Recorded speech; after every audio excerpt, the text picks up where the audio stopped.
In an informal poll in the Grown-Ass Woman's Guide community, 63% of those who responded said they would categorize their sleep as, quote, poor. Why are so many women in midlife and beyond struggling with getting rest? In today's episode, we are going to tackle some of the most common sleep problems in women over 40, the causes of those problems, and, most importantly, the solutions. And if you're one of the 37% whose sleep is adequate but could definitely be improved, we also discuss sleep wellness, getting an even better, more restful sleep. And who doesn't want that? This is the Grown-Ass Woman's Guide. I'm your host, Jackie McDougall. Morgan Adams is a holistic sleep coach for women who struggle with getting a good night's sleep consistently.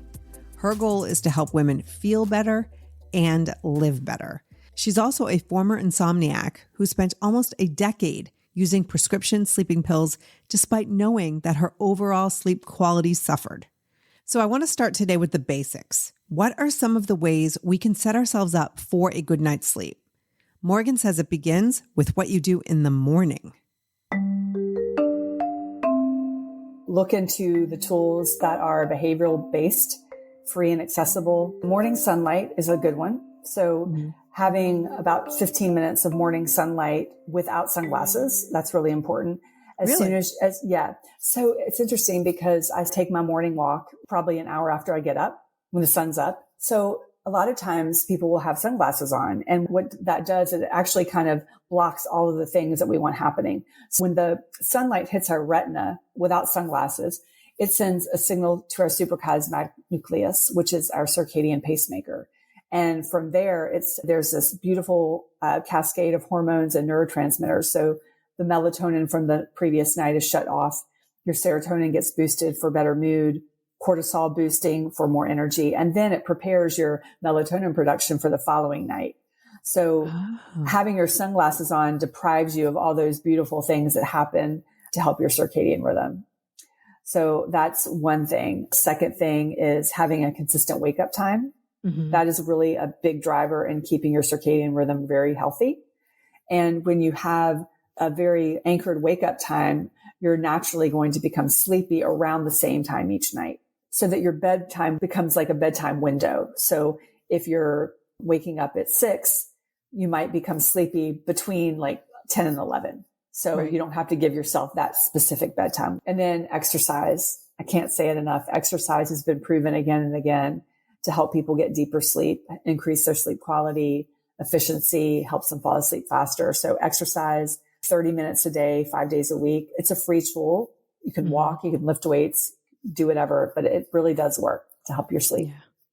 Yeah. It's funny because I think a lot of people are like, no, I don't want to do the work. That's why medication is so popular for people. That's right. Self-medicating for sleep is common for women in our age and stage of life.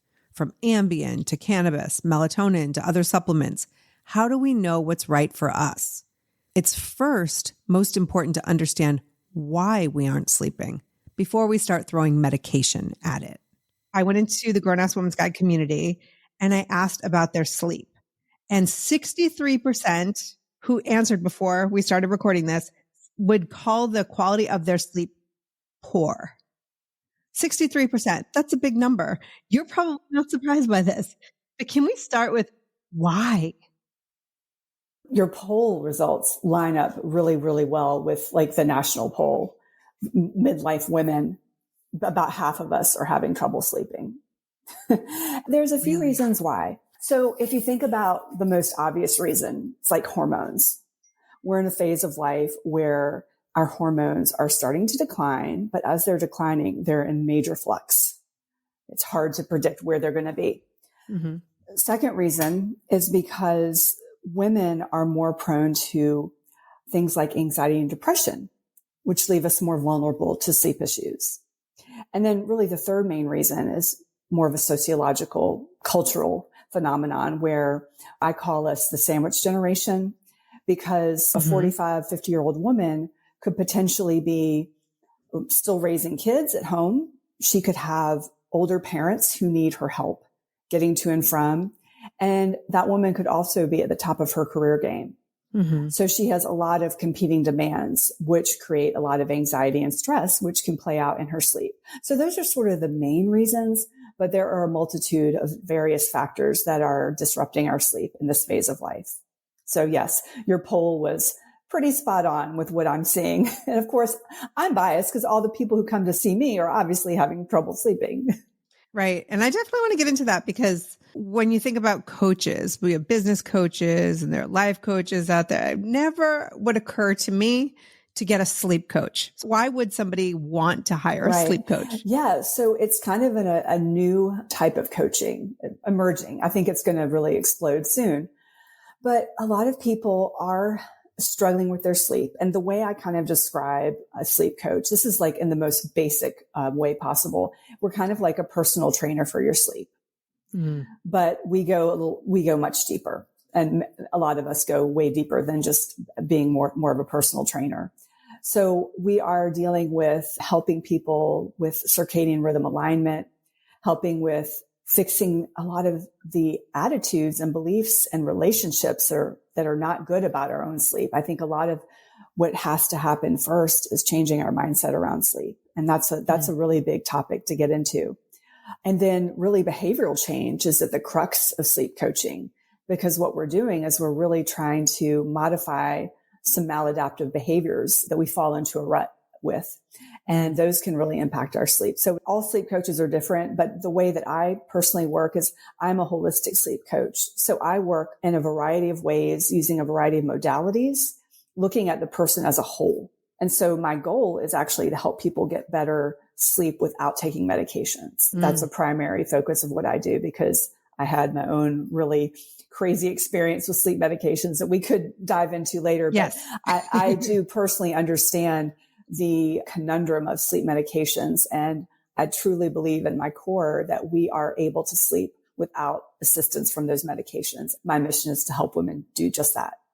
Awesome. And I want to talk about the medications and I want to talk about your story next. But you said something that it really just sparked my curiosity, and that is our attitudes and our beliefs about sleep. Can you give me some examples of how that's hurting us? Yeah. So one really good example is sometimes, and this starts with our parents often.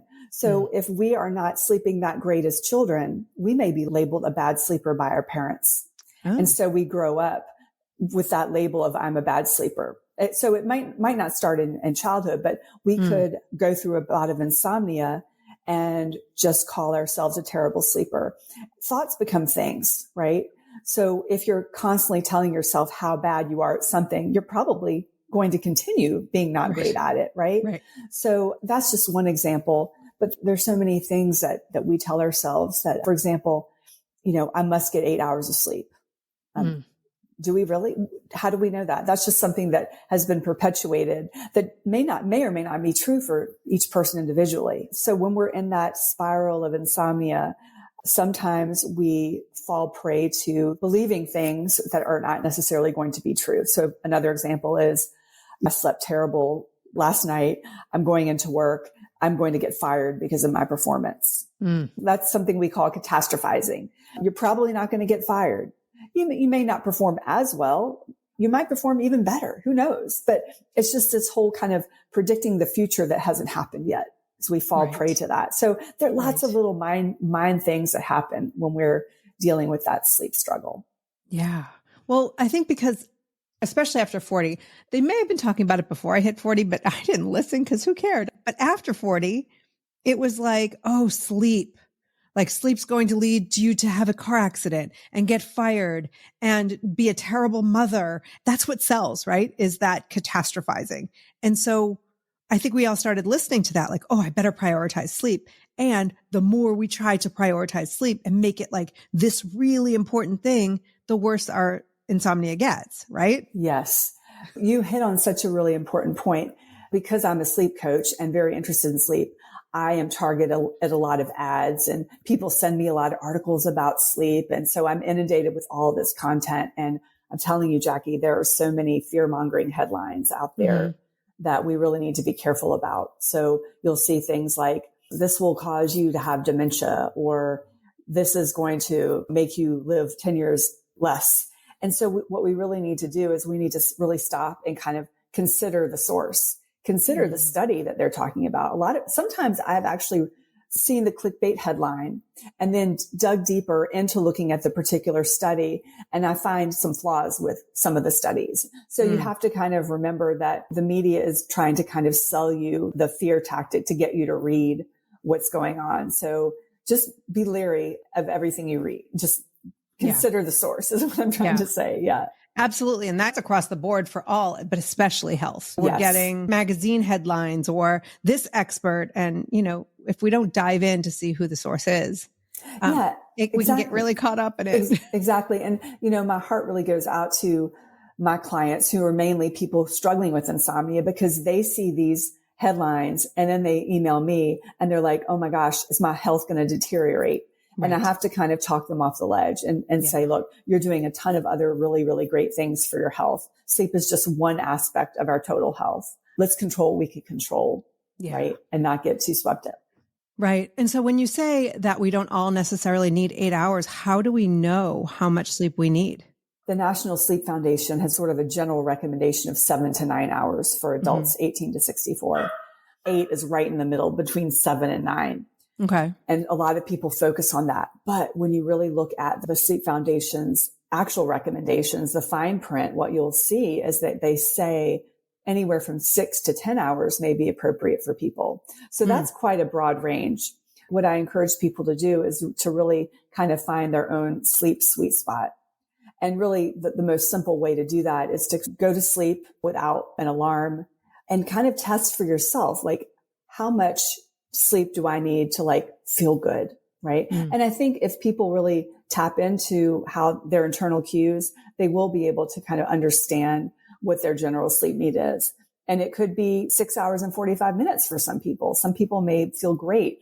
Probably 99% of people are going to feel best with 7 or more hours, but we do have people out there who are called quote short sleepers. And they do okay with 6, but they're in the minority by far. Right.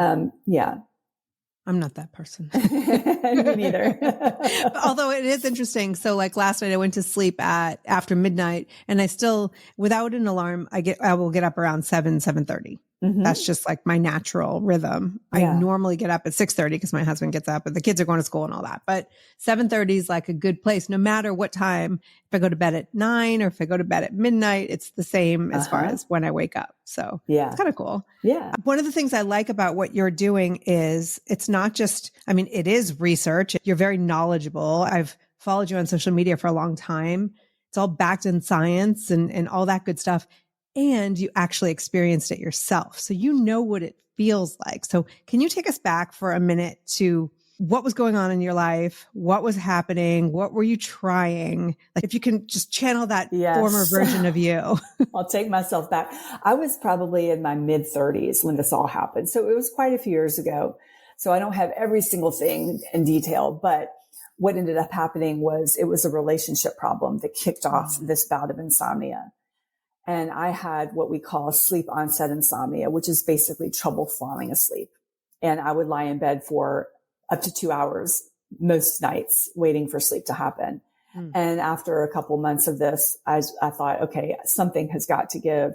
And so I went to my family care doctor and I was given Ambien.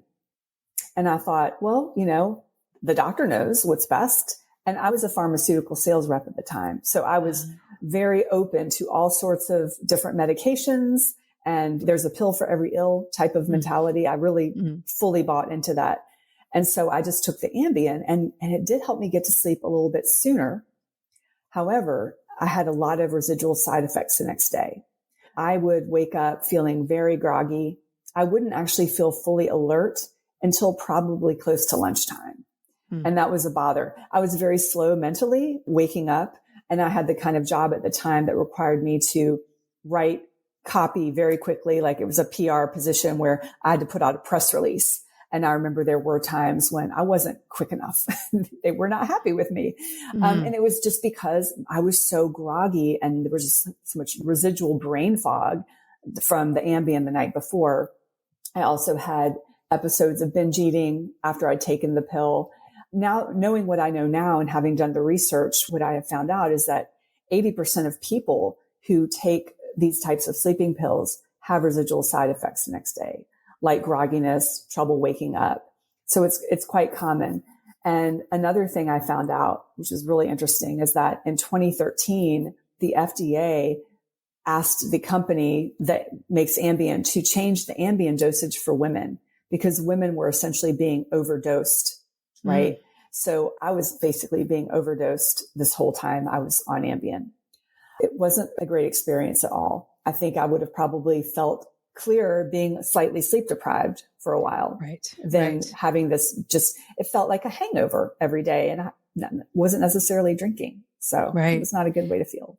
And I've seen some stories on Ambien. I haven't been on Ambien, but like the eating for sure, ordering, shopping online, all of these behaviors that happen and that people don't even remember. I mean, that's dangerous in itself. And they issued a black box warning on these types of drugs in 2019 for the very reason is that people were getting behind the wheel. People were dying. Wow. People weren't just, shopping or eating. It was like a lot more serious than that. So people were injuring themselves or others dying. And so that's why they have the black box warning. Wow. Yeah. So yes, I mean, definitely talk to your doctor, have somebody with you, like all the things.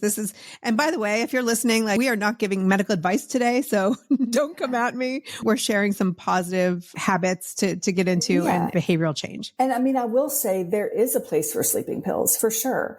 And really the best use for sleeping pills is during a situation where there's a short-term crisis, a death, a divorce, something really tragic. In that case, it's completely understandable to take the sleeping pills. The problem with what's going on a lot today with primary care doctors is that they are giving the patient the pills for this reason, but they're not giving them any exit strategy. So I see the women in my practice who are on Ambien for 15, 20 years because their doctor never prescribed an exit strategy. So they became dependent. So it's something that there is a place, but we need to be really cautious about how they're used. Great.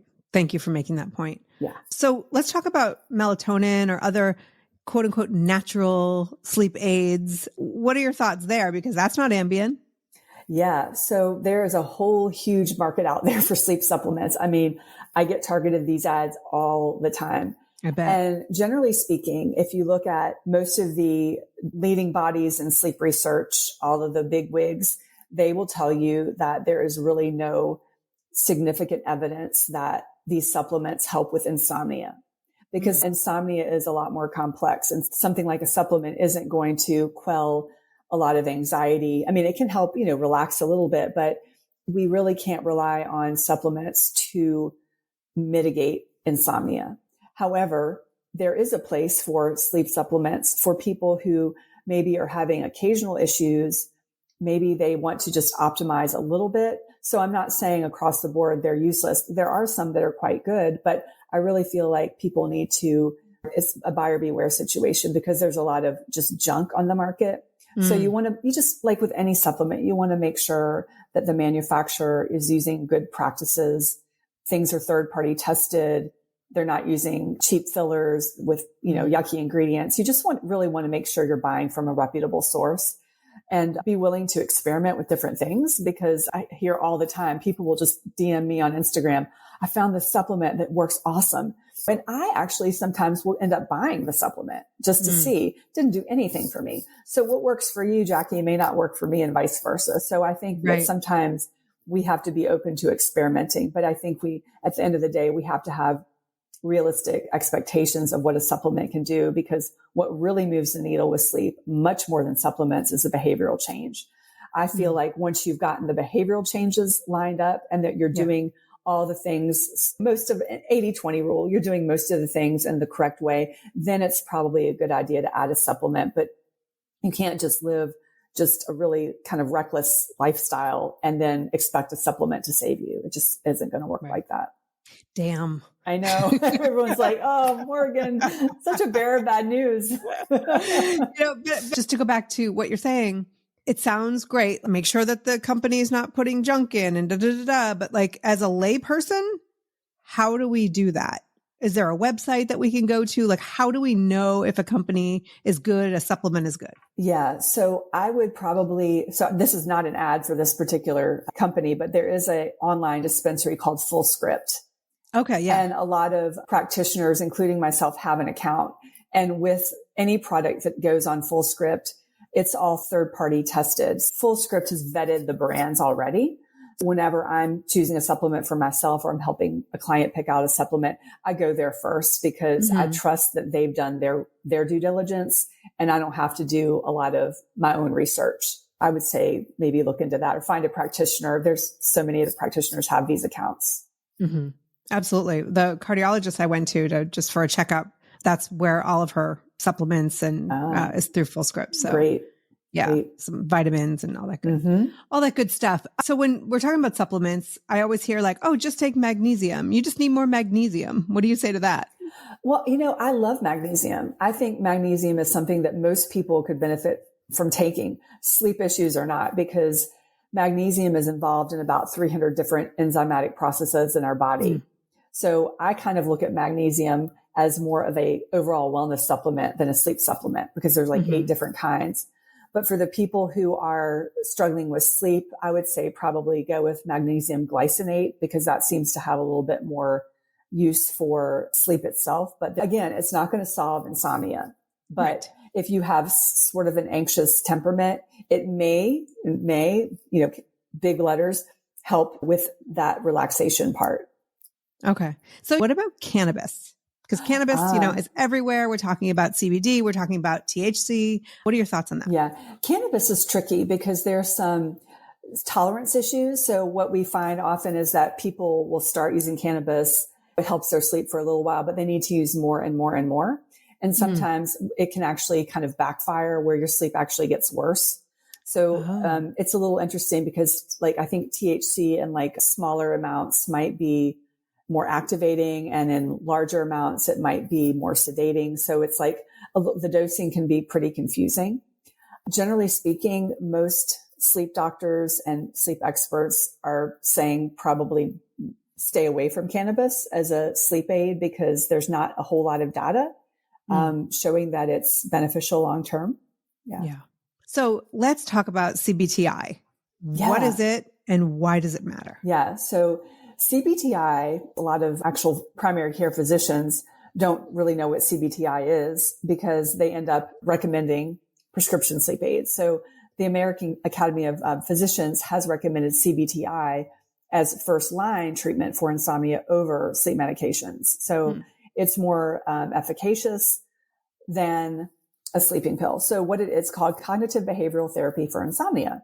And it's been around since the 1980s. It's probably the thing for insomnia that has the most evidence-based research. And it's really primarily dealing with behavioral change and secondarily cognitive change. It's sort of like there's a menu selection with CBTI and you can do specific components of it, or you can kind of do the whole menu. So the main menu, I would say, is the behavioral strategies. And the main behavioral strategies are something called stimulus control. And that is a pretty simple principle, not always easy to do, but the concept is very simple. So if you are lying in bed and you can't sleep, the whole idea is to get up out of your bed and do something relaxing and quiet and dim light in another room until you become sleepy again and then get into bed. So you're essentially retraining your brain. What happens with a lot of people who have insomnia is they start to have an association with their bed and anxiety. They've paired anxiety and stress with their bed.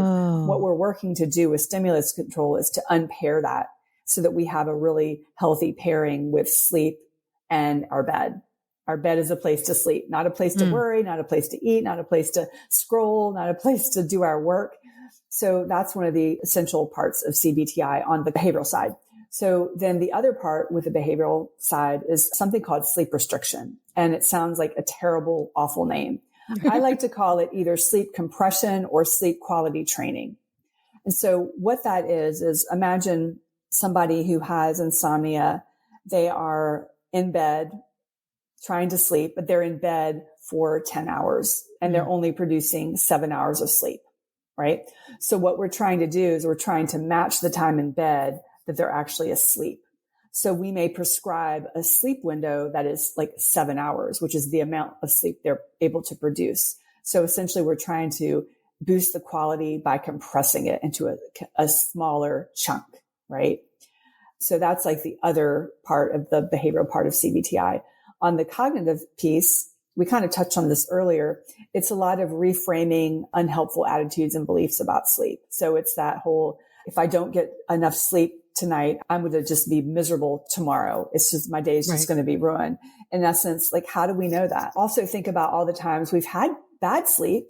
Think about a time when you didn't get enough sleep, for example, because you had to wake up early for a flight. You weren't upset the next day. You were enjoying yourself, right? Your day wasn't ruined. So we have all these preconceived notions of what our day could be like with not a lot of sleep, when in fact we could have a really awesome day. Like, we just don't know. So it's really kind of finessing those thoughts and kind of restructuring them. So that, and then another part of CBTI does involve more of like mindfulness and relaxation. So there's different ways to do mindfulness and relaxation practices. Also, another small subset of CBTI is sleep hygiene, which, a lot of people know already, but sleep hygiene in and of itself is not CBTI. Sometimes people will say to me, I've done CBTI. And I'm like, well, tell me more. Tell me what you did. And they'll list these long list of things that are sleep hygiene related, but they weren't actually doing CBTI. So sleep hygiene is just a very small portion of the whole menu selection of CBTI. Right. And is sleep hygiene like go to bed at the same time and do your routine and all that stuff? Yeah, sleep hygiene is something like that. And it's like cut off caffeine after a certain hour, cut off alcohol, have a late dinner, all those things, which are great. Those are like foundational things that we should be doing for our sleep health. But sleep hygiene really is very much like flossing your teeth. It's like kind of like dental hygiene. But once you have a cavity, AKA insomnia, brushing and flossing isn't going to fix the cavity. That's what you call in the CBTI. Yeah, that makes sense. So those practices are really important, but they're not the end all be all. So if you're doing them and you still can't sleep, it's not necessarily your fault. Yes, exactly. We like that. We like when it's not our fault. So there are a few things that I picked up on your social media that feel a little bit like myths. So I want to bust some perceptions here. So you did a post about if you're a morning person versus a night owl. If you go on to basically any books or podcasts or social media, people will tell you how you should set up your morning to be successful and productive. You get up at 4 and you meditate and you journal and you exercise and you stretch. Then you have breakfast. Then you have your coffee later. And I'm like, no. And I feel like there's like a sense of shame around those who are night owls. That's where they find their most productive times or their creative times. So can you bust that myth for me? Like, is it okay to be a night owl? Yeah, you hit a really good one. So we all have chronotypes that are unique to us, and we're basically born into a chronotype. So the main two chronotypes are night owls and early birds. And it's kind of like equally the same amount. There's kind of like a split. But the way our society works, it works in favor of early birds. Because think of just corporate America, right? Meetings start at 8. That means you have to get up probably at 6, which is sort of an early bird rise time. So a lot of things are just set up in society for the early bird to thrive and flourish.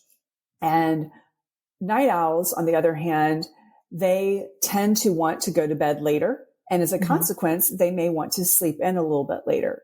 Well, so teenagers are naturally night owls, right? And I think sometimes, parents will get on their kids' cases, their teenagers' cases about stop being lazy. And it's actually, they should just be allowed to sleep within limits. But there is this just strange like prejudice against night owls, and it drives me nuts. I'm an early bird. I was born, hardcore early bird to the T, but I feel like it's just with the mornings, you don't have to get up at 4 a.m. to be successful. It does not make any sense. There are plenty of people out there who are incredibly talented, wealthy, productive CEOs, and they operate on a night owl schedule. They may go to bed at midnight and they may get up at 7 or 8 or whatever, and they're doing just fine. So my message is really to do your best to honor your own chronotype and to not fight it. And I feel like there is sort of a little bit of a movement to try to be more accepting of people of different chronotypes. When I'm following different companies, I'm finding that sometimes there's a little bit more openness to people in management catering to all chronotypes and letting people flex their time. It's really interesting in the pandemic, in the early part of the pandemic, when people were not going to the office, it really boded well for night owls because they were able to actually kind of live by their chronotype and sleep in a little bit. So they got better sleep probably because of that. So yeah, I'm hoping that this trend will continue where companies might be a little bit more flexible in how they let employees manage their own workload. Fingers crossed. Yeah. It's so interesting though, because I think about this and people are like, you should get more sleep. And it's getting more sleep always, at least what I see, means getting to bed earlier. And it's never, you should get more sleep. You should sleep in 3 more hours later. Right. Exactly. Yeah. I get these messages all the time to me, like just in ads and posts. It's like, get to bed earlier. Okay. Well, what if you're not wired that way? This is a really detrimental message, I think, to have, because especially if you are a night owl who's dealing with insomnia, that's like a double whammy, because I've actually heard influencers, Jackie, this drives me crazy. People on podcasts, very influential people saying, get to bed by 10, or I have all of my athletes that I train in bed by 10. Okay. Well, what if you're the kind of person who is a night owl and you're also having some insomnia tendencies? If you're told to go to bed at 10, you might lie in bed for 2 hours being stressed, and the insomnia just perpetuates because you're being told incorrect information. Yeah. Really, the bottom line, this is how I work with my clients, is I'm encouraging them to listen to their cues of sleepiness as a way to tell them when it's time to go to sleep versus like a prescriptive go to bed at the same time every night. We can't operate that way. It's really hard to make yourself fall asleep at a certain time every night. Yeah. And I love that because I feel like we send the message, especially, we talk about women here.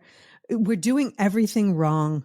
You're going to bed at the wrong time. You're getting up at the wrong time. There's no wonder that we can't sleep. Right. We're told that everything we do is wrong. And so, I love that you're like, pay attention. I will say, and I'll speak for myself, in the past, I could feel myself. It was like, oh, now's a good time to go to sleep. But yeah, I'll watch one more episode, or I'll keep scrolling, or I'll do this thing. So I think that's a very important message. I don't want to get lost, is that pay attention, because your body's trying to tell you it's tired. Yes. Yes. You have hit on something really interesting. The name for this kind of behavior is actually, it's called revenge bedtime procrastination. Oh, have you heard of this term before? No. So essentially it's kind of a little bit more exaggerated than what you just shared, but it's a lot of times women, because imagine we're so busy during the day taking care of everyone else, right? That we have not left enough time in the day to do things that are fun for us or enjoyable for us. So what ends up happening, this is very common with my clients, is that they've worked a full day. They haven't had a chance to take a breather, and the kids are in bed. And it's like, whew, I can just have some wine and do Netflix and scroll. And they're up past the time that they actually know that they should be kind of their bedtime window, essentially. Yeah. And what ends up happening is they have to get up at a certain hour because they have to go to work, and they're not getting enough sleep. So it's really, I think, a matter of mitigating that, is building time into your day for things that you find enjoyable, even if it means just blocking 15 minutes on your calendar 3 times a day to take a walk, or to do something you love doing. So then you don't feel that pressure at night to like do it all, and get it all done. Right. Yeah. That's so interesting. Yeah. So what is it? Revenge sleep procrastination? It's revenge bedtime procrastination. Oh, yeah. Yeah. So interesting. I think a lot of people relate to like you're on the couch, you're so tired. I can't even keep my eyes open. I have to ask my husband the next day, like, what happened in that movie or that episode? And then you get upstairs and you're like, whoop, bing, I'm awake. Yeah. Yep. That happens a lot. Absolutely. Yeah. So that's sometimes when we get our second wind. So we've kind of gone past that sleepiness phase, and it's okay because another wave of sleepiness will come. Yeah. But I always kind of like recommend to my clients that they get their pajamas on and brush their teeth and wash their face before they kind of do their wind down, so that like if they're watching TV, they can just go straight to bed. They don't have to like get on their pajamas or do anything else. They can just get right into bed. So that's smart. That's a little tip. That works for me.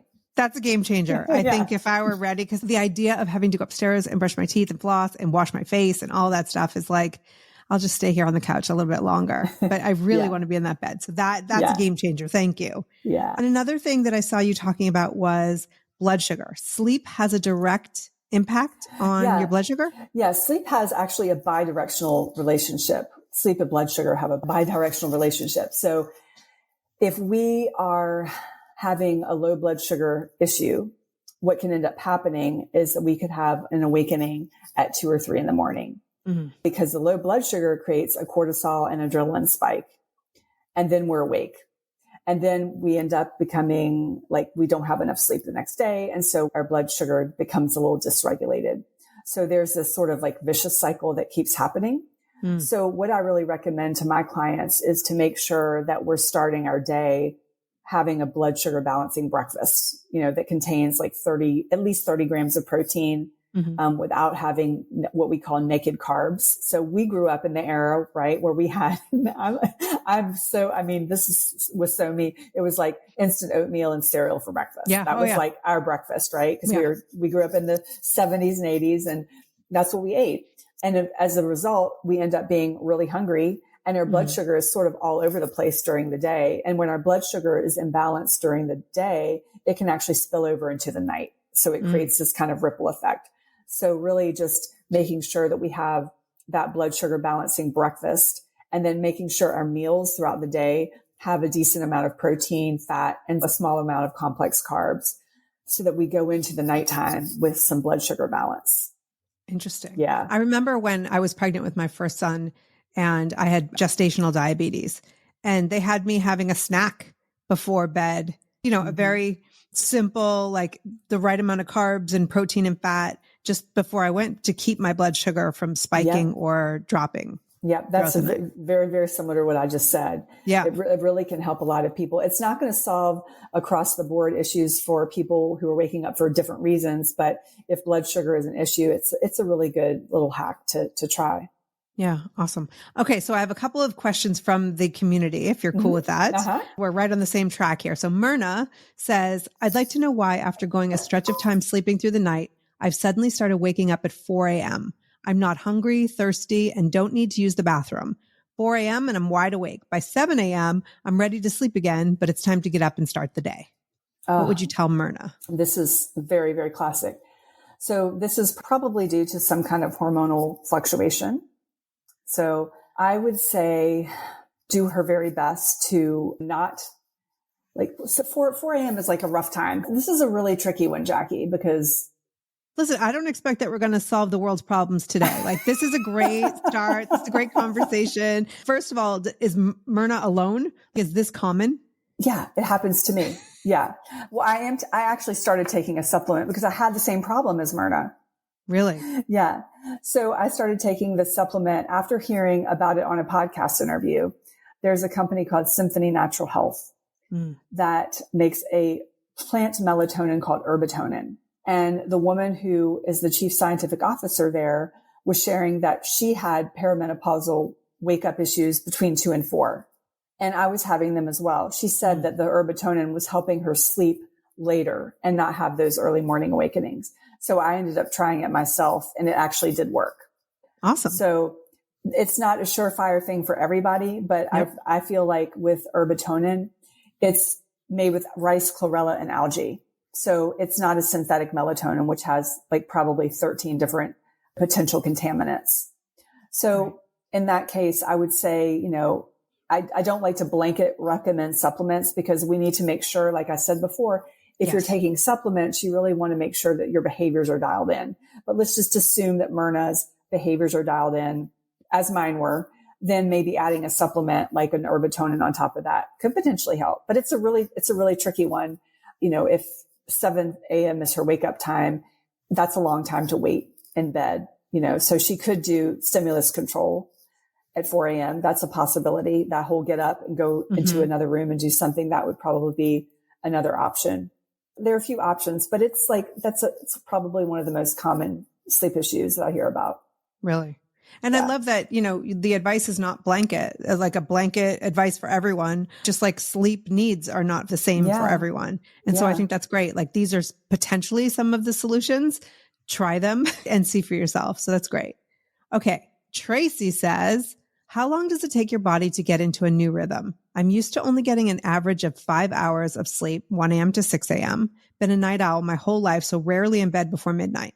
Lately have been going to bed by 11 p.m. or sooner, but then end up wide awake at 3:09 a.m. Literally almost every night, 3:09. Sadly, once I'm awake, it's like I had a great nap and difficult to go back to sleep in under an hour. Similar? Yeah. Similar answer. I mean, she may want to do a plant-based melatonin, but it takes a while to get back into a new rhythm because we get into these habits where we have like a certain sleep kind of schedule. Like we may not like it, right? But it takes a while to sometimes get out of it. It's not like an overnight type of thing. We can be in this kind of loop for a while, and it can take a while to get back into a normal rhythm. But that's a really tough situation that she's in. Yeah. And then part of me wonders, why change it if 1 a.m. to 6 a.m. was working for her?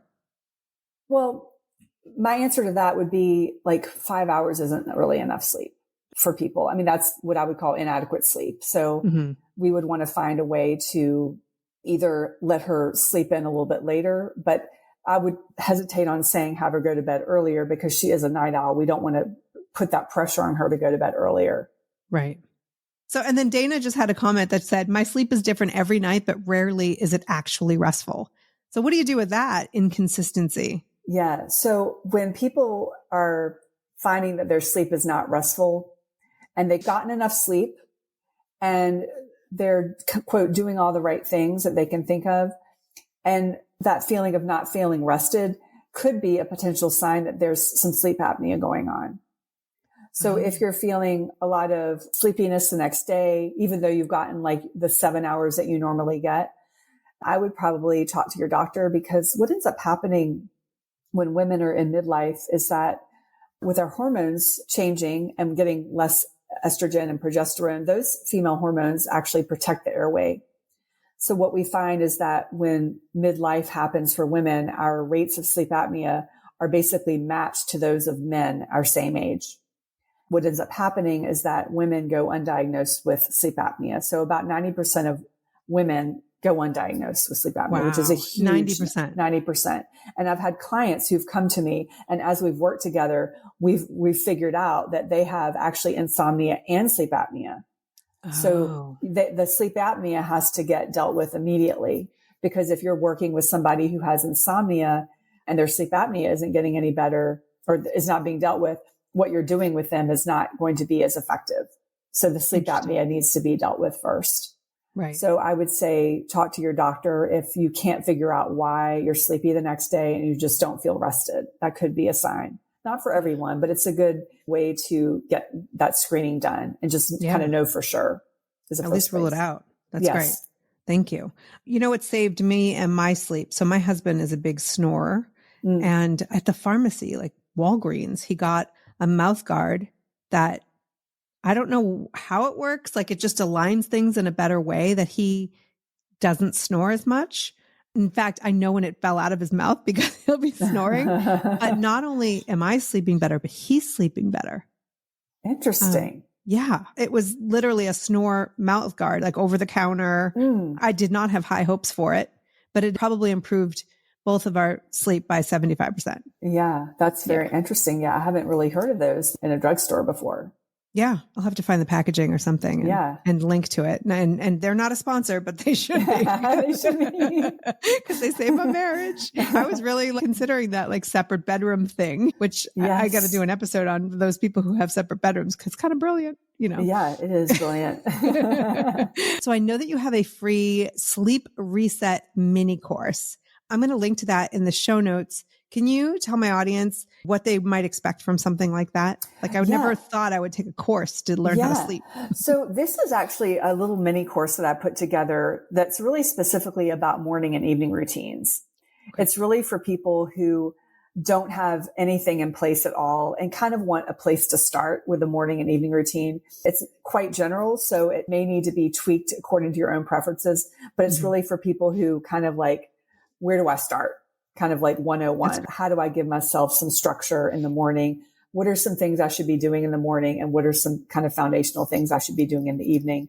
really to also kind of help align the circadian rhythm, strengthen the circadian rhythm. So I would definitely recommend someone to check that out as a first step.